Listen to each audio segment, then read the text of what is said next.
الله والصلاة والسلام على رسول الله صلى الله عليه وسلم. زي ما احنا اتفقنا يا جماعة، بالنسبة للزملاء في الجروبات المختلفة اللي بيسمعوا الفويس من خارج الواتساب، دي عبارة عن فويسات سريعة معمولة على جروب أسروي على الواتساب. لو الناس بالنسبة للناس على اليوتيوب لو عاوزين الرابط ابعتوا في التعليقات، ابعت لهم الرابط إن شاء الله. بالنسبة للواتساب احنا بننزله إن شاء الله كل يوم إن شاء الله فويس.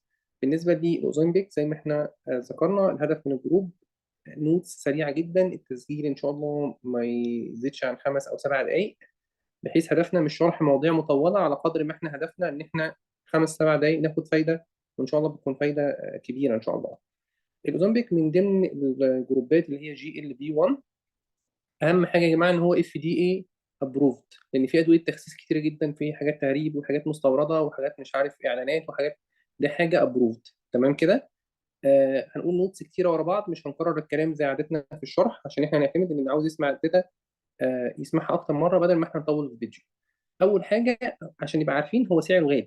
هو بالنسبه لمصر سعره تقريبا 2500 جنيه القلم الواحد، مبيوع فيها قلم واحد، وبيبقى معاها 4 سنون مختلفه عشان بتتغير تكفي الاربع جروبات زي ما احنا هنشوف، بيتاخد مره واحده في الاسبوع. وسعره في السعوديه تقريبا 380 ريال، في الرينج دوت. تمام كده. طيب في منه تركيز الربع مللي جرام والنص مللي جرام والواحد مللي جرام. تمام. مهم جدا اي دكتور يبقى شايف الحاجه اللي بيكتبها. تمام كده. هو بيبقى فيه مؤشر، بفهم المريض ان المؤشر دوت هو بيلفه لحد ما يوصل. لو هو في الاول بيشتري الربع بيكون بيجيبه على الربع، بعد كده بيجيب النص بيجيب المؤشر على النص، بعد كده بيجيب 1 مللي جرام بيجيب المؤشر على 1 مللي جرام. تمام. وبيتحقن سبكوتينيوس في نفس الاماكن اللي بيتحقن فيها الانسولين بالظبط. تمام. وبيتضغط على القلم من فوق، واحنا بنضغط بنفضل منتظرين بعد الضغطه 6 ثواني لحد ما المؤشر يرجع للصفر. تمام. بالنسبه للناس اللي على العكس بقى الناس الواتساب، احنا عاملين فيديو هنرفعه على يوتيوب، فهبقى انزلكم رابط الفيديو على الواتساب بحيث ان يستفيد وهي يستفيد ان شاء الله. قلنا ان هو GLB1، الماده بتاعته سيماجلوتايد، FDA ابروفد، متوفر في السوق المصري، النص الربع والنص والواحد مللي جرام. اي دواء تخسيس سواء انجكشن اورال اي حاجه لازم لايف ستايل موديفيكيشن، المريض مش ان هو ياخده بقى ويسيب نفسه خالص. تمام. ملحوظه سريعه جدا، احنا بالنسبه للادويه دي هي اصلا بتعالج الدايابيتس تايب 2، وبتعالج مؤخرا الويت لوس. هي في الاساس معموله من اول الفيكتوزا لحد التروليستي لحد الاوزمبيك اللي احنا بنتكلم عنه دلوقتي. لقوا ان من ضمن السايد افكت بتاعتها ان هي بتعمل انوركسيا او بتعمل احيانا نوزيا في بعض المرضى. ما كانت بتاخد العلاج ده لقوا ان هو قل وزنهم، فطبعا الشركات مسكت في النقطه دي من اول الفيكتوزا. هو اصلا مين البيشنت دايابيتيك تايب 2، فالشركه استغلت النقطه دي وراحت عامله، او شركات تانيه عملت اللي هي الساكسين ده.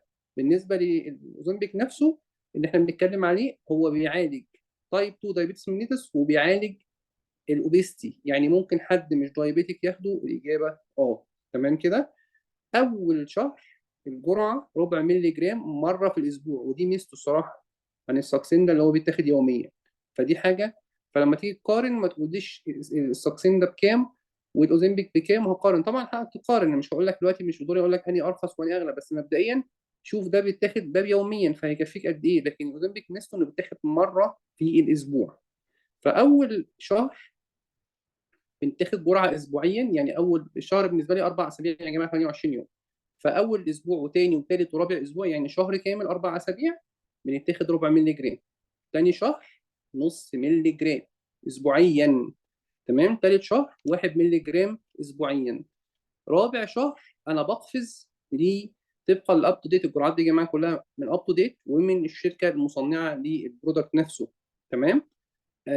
واخد 1.75 1.75 مللي جرام. الماكسيمم دوز 2.4 مللي جرام مره اسبوعيا. تمام. جايب لكم الصوره يا جماعه بتاعت الدراج اي بالاسم العلمي والتجاري. الشركه الصراحه عامله 2500 من اول الربع للنص الواحد مللي جرام، هو كله القلم ب 2500 جنيه. وجايب لكم برضو صوره العبوه. العبوه بتيجي قلم ومعاه 4 سنون، لان كل مره بنغير السن.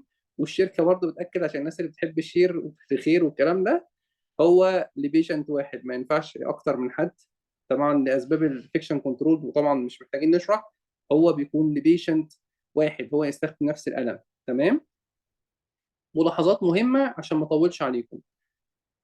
اب تو ديت قال لك لو البيشنت بياخد الجرعه، اول حاجه الهدف الرئيسي ان انا بزود الجرعه بالتدريج، ان انا بشوف تحمل المريض للدواء من عدمه. بمعنى لو انا بالنسبه لي المريض دوت، طبعا هنشوف السايد افكت كمان شويه، اكتر حاجه بيعملها المريض دوت ان هو بيعمل نوزيا، او احيانا بيعمل دايريه، او احيانا بيعمل كونستيبيشن، او احيانا بيعمل ابدومينال بين، بس النوزيا شائعه.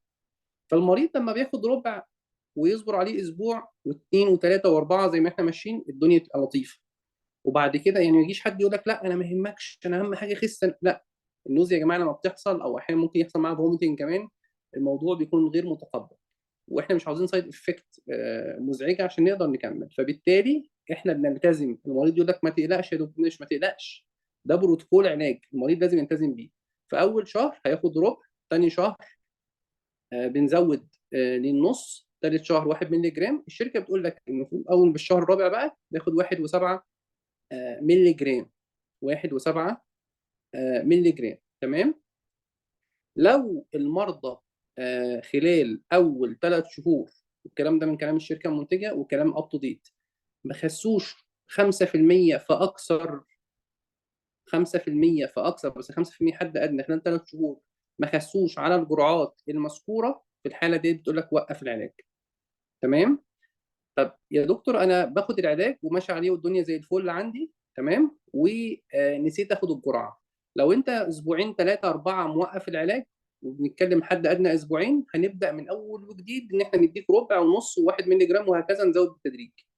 طب لو انت نسيت اكتر من 5 ايام، خلاص انت فاضل لك يوم ولا يومين وتاخد الجرعه اللي بعديها.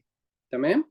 او ممكن تاخد الجرعه الصراحه، ودي حته اجتهاديه مننا ساعات بنعملها، وبنقول لك خلاص احسب الاسبوع بتاعك من اول النهارده. طب يا دكتور عشان ما اطولش عليكم، بيشنت رينال او هيباتيك عنده رينال امبيرمنت او هيباتيك امبيرمنت، طبقا اب تو ديت قال لك ما تعدلش الدوز، ما فيش دوز ادجستمنت مطلوبه، كمل زي ما احنا. في بعض المحاذير استخدامهم بيتا بلوكر، والبيتا بلوكر اصلا في محاذير منها مش جي ال بي 1. البيتا بلوكر اصلا بنخاف منها مع مرضى الدايابيتيك عشان بتماسك الهايبو جلايسيميا. ممكن البيشنت، احنا الطبيعي البيشنت يحصل له تريمورز، سويتنج، دقات قلب سريعه، مش عارف ايه، ممكن ياخد بيتا بلوكر ماسك هايبوجلايسيميا، والمريض يجي له هبوط سكر من غير ما ينتبه. تمام.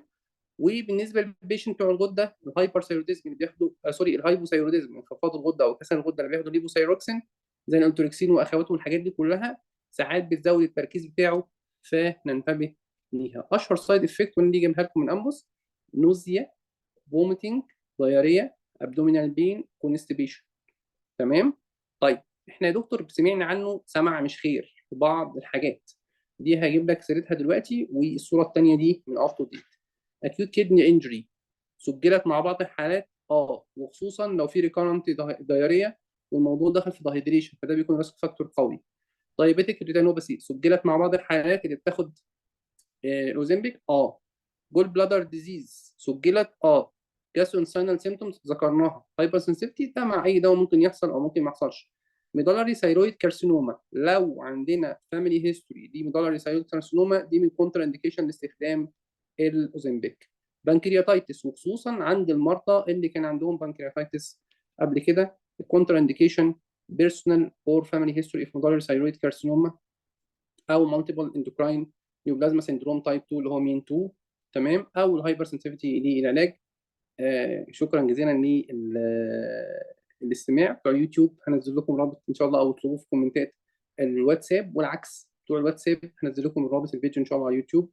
اسالكم الدعاء. السلام عليكم ورحمه الله وبركاته.